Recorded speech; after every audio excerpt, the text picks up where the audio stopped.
سر جھکانے کی خوبصورتی بھی کمال کی ہوتی ہے. سجدے زمین پہ کرو تو دعائیں آسمان تک جاتی ہیں. سجدہ کرتے وقت یہ سوچا کرو کہ تم سے بڑا گناہگار کوئی نہیں اور اللہ سے بڑا مہربان کوئی نہیں. حضرت سعد رضی اللہ تعالیٰ عنہ نبی اکرم صلی اللہ علیہ وآلہ وسلم کی خدمت میں حاضر ہوئے اور پوچھا کہ سب سے افضل صدقہ آپ کے نزدیک کون سا ہے؟ نبی اکرم صلی اللہ علیہ وآلہ وسلم نے ارشاد فرمایا، پانی پلانا. میں کیسے کہوں کہ میں نے اپنے رب سے مانگا اور اس نے مجھے محروم رکھا؟ اس نے تو بہت کچھ مجھے بن مانگے عطا کیا ہے. اور پھر میں نے عزت مانگی، اس نے دی. میں نے رزق مانگا، اس نے دیا. میں نے نعمتیں مانگی، اس نے دی. میں نے کامیابی مانگی، اس نے دی. میں نے سکون مانگا، اس نے دیا. میں نے پریشانیوں سے نجات چاہی، اس نے نجات دلائی. اور سب سے بڑھ کر میں نے اس کا راستہ مانگا، اس نے عطا کر دیا. تو کیسے کہہ دوں کہ میں تنہا ہوں جب میرا رب ہر لمحہ میرے ساتھ ہے. میری کوئی دعا رائے گا نہیں گئی، جا سکتی ہی نہیں، کیونکہ میرے رب کی صرف ہی نوازنا ہے. وہ مجھے خالی ہاتھ کیسے لوٹا سکتا ہے؟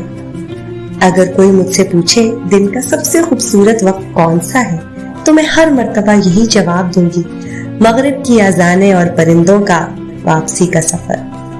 سکون چاہیے تو اوروں کے قدموں میں نہیں، اللہ کے سجدے میں گرو. اوروں کے قدموں میں غلامی ہے، اللہ کے سجدے میں بادشاہی ہے.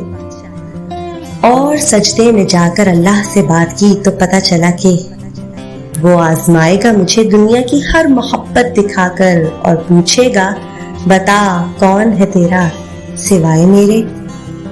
حکیم کہتے ہیں میں نے کچھ لوگوں کو پایا کہ ان کے اندر کوئی عیب نہیں تھا، پھر وہ لوگوں کے عیب بیان کرنے لگ گئے تو اللہ نے ان کے اندر عیب پیدا کر دیے.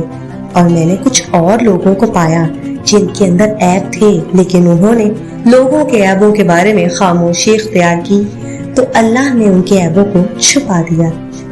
اگر اللہ نے آپ کو رزق کی تنگی دینی ہے تو وہ تب بھی دے دے گا جب آپ کی 4 فیکٹریاں ہوں گی. کیا کر لیں گے آپ اگر 4 فیکٹریوں میں ایک ہی وقت آگ لگ جائے، عمارتیں گر جائیں یا کچھ اور ہو جائے؟ ہم کتنے ہی بند کیوں نہ باندھ لیں. اگر سیلاب کے پانی کو ہم تک آنا ہے تو وہ سارے بند توڑ کر آ جائے گا. اگر ہماری قسمت میں پانی ایک قطرہ لکھا ہے، ایک گھونٹ نہیں، تو ہم دریا کے کنارے بیٹھ کر بھی ایک قطرہ ہی پی سکیں گے، ایک گھونٹ نہیں. اللہ خود پر کوئی احسان نہیں رکھتا. اگر آپ نے اس کے لیے کوئی چیز چھوڑی ہے تو وہ آپ کو اس سے بہتر شے سے نواز دے گا. انسان کی خواہشات سے اللہ کو دلچسپی نہیں ہے. وہ اس کی تقدیر اپنی مرضی سے بناتا ہے. اسے کیا ملنا ہے اور کیا نہیں ملنا اس کا فیصلہ وہ خود کرتا ہے.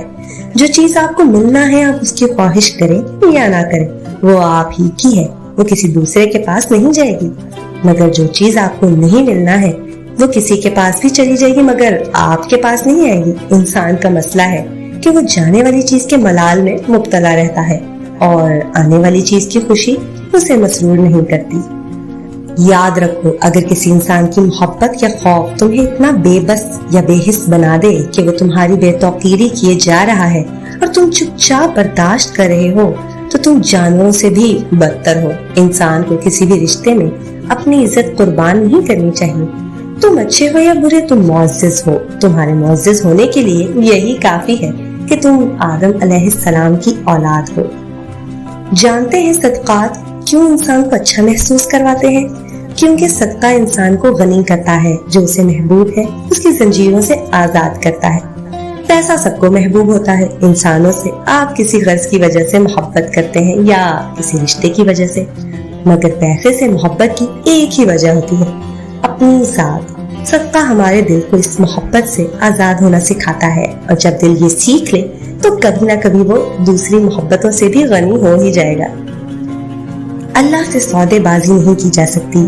اس کو کوئی دلچسپی نہیں کہ تم مسلمان رہتے ہو یا نہیں. تمہارے مذہب بدل لینے سے دنیا میں مسلمان ختم نہیں ہو جائیں گے. حضرت محمد صلی اللہ علیہ وآلہ وسلم کے ماننے والوں میں کمی نہیں آئے گی. فرق اگر کسی کو پڑے گا تو وہ تم کو پڑے گا. نقصان اگر کوئی اٹھائے گا تو تم اٹھاؤ گے. شیطان نے 4 سمتوں کا ذکر کیا ہے، آگے پیچھے دائیں اور بائیں، مگر 2 راستے اس نے کھلے چھوڑ دیے.